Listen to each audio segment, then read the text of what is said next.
Just 25 days to go. And all of us are going to have this Bender futuristic looking iPhone in our pockets. So guys, we're in the home stretch and 25 days is for September 5th event. If it's on the 6th, 26th, forgive me.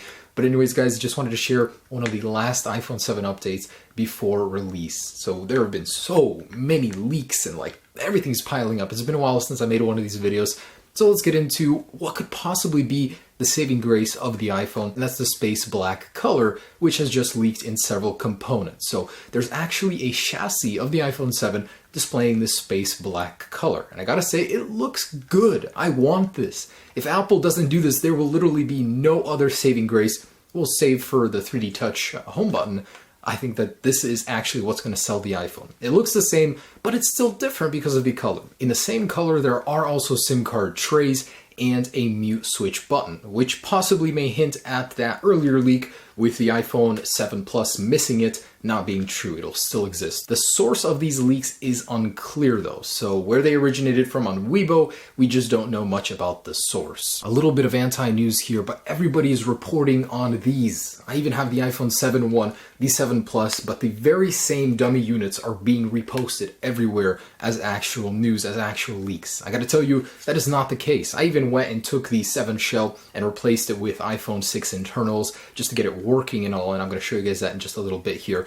But it's not real. Why is everybody reposting it as actual news? Just want to let you guys know you're going to be seeing a lot of these. And you can tell because the 7 Plus camera lens, you can definitely see, up close the details. They're just bad. And getting back to actual news, Bloomberg has spoken and given confirmation about several features that will be happening on the iPhone 7 and 7 Plus. First off, the antenna bands, yes, they're here and they're going to stay. 2, the headphone jack is going to disappear. And 3, they give some very interesting details about the camera on the larger 7 Plus module. It will have 2 primary focuses. One is, of course, to increase image quality. And by doing that, they're going to be able to get better low light quality as well. So this camera will deliver better low light quality thanks to using 2 images and then combining them into one. That's why there will be 2 camera sensor lenses on the iPhone 7 Plus. We're going to be able to get low light quality that's much better and just better image quality. The other primary focus is to be able to zoom better. Because there are 2 lenses, as I've covered this many times, they're going to be able to combine that image into one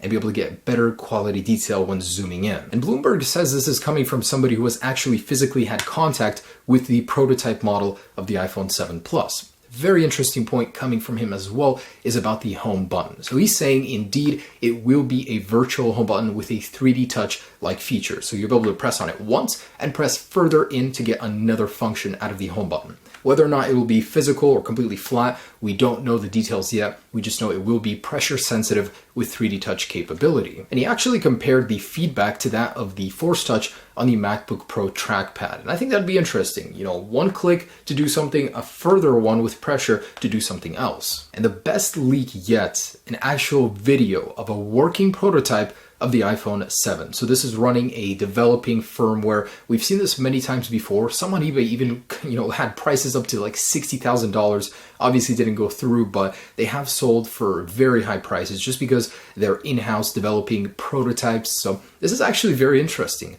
This is the design. It doesn't even have any of the FCC labels. It has all of the telltale signs of being an iPhone 7, but of course running a different firmware. It's obviously not going to be running iOS 10 at this time. And another leak gives us the very first look at the front of the supposed iPhone 7. It does have a longer earpiece cutout, just as rumor pointed out to be, and it does have an extra sensor for a proximity sensor. So however, it is up north, to north. It's supposed to be in the earpiece cutout, as the rumor suggested, so that's the only inconsistency with that rumor. It also doesn't match the display on the prototype we just saw in the earlier one, so a little bit fishy, don't know what's going on, if this is the real deal. And the home button is not flush here. There's actually a cutout for a home button. So whether or not this is real, I don't want it to be. I want it to be a completely flush home button on the bottom. But hey, this is a supposed leak of the front of the iPhone 7. And look at all that silicon. The iPhone 7 logic boards have actually leaked, and this is supposedly the real deal. And the positioning has changed just a little bit next to the A9.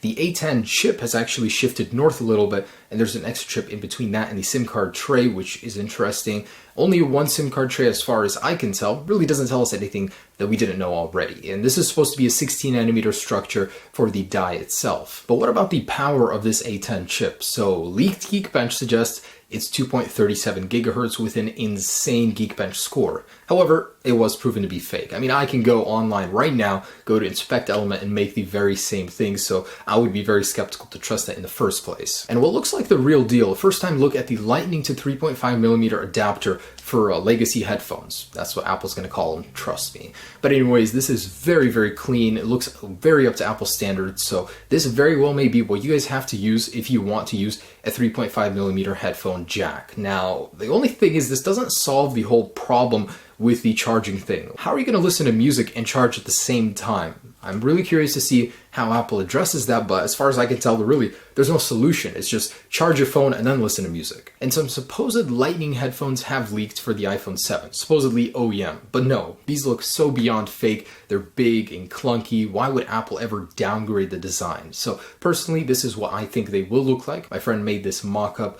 of what he thinks the iPhone 7 headphones will be. Pretty much what they are exactly now, just with the Lightning connector at the end. So really, there's no reason Apple would change the design up. And some details have emerged about the supposed Bluetooth headphones Apple might be offering alongside the iPhone 7. Supposedly, Apple's been working for years to create a Bluetooth chip that doesn't take a lot of power, that's very power efficient in order to power these little tiny earbuds that'll go in your ear, supposedly to be called AirPods, whatever the name will be. So Apple's been working on them for a very long time, and we might actually see them with the iPhone 7. And a supposed 2K display will be coming to the iPhone 7 Plus. This image is floating around the internet right now. Let me tell you right now, I saw this a few months ago, so this rumor is invalid. Whether or not that'll be happening, the 2K display, who knows, but it's definitely not going to be confirmed by this rumor. And when can we pre-order the iPhone 7? So EV Leaks has confirmed September 9th will be the official date for pre-orders to begin, with 5th to 6th announcement and September 16th actual release. I'll see you guys then. Anyways, guys, just a little update on what's happening right now with the iPhone 7. The Apple Watch 2 will be launched alongside. I'm very excited for that. I'm going to be covering everything, guys, but just want to let you know I am leaving for about 2 weeks, so on Thursday, and I'll be back on September 26th. So I am going to beautiful Paris. I'm going to be going to Switzerland, Italy, around there. Yeah, I will be bringing my gear with me. I want to be filming while I'm there. It's just I'm not going to be able to be on time with all my videos when there's a big release. Hope you guys understand that. But anyways, guys, thanks so much for watching. I'll see you tomorrow, and then after that in a couple weeks. But anyways, have a great day. Peace.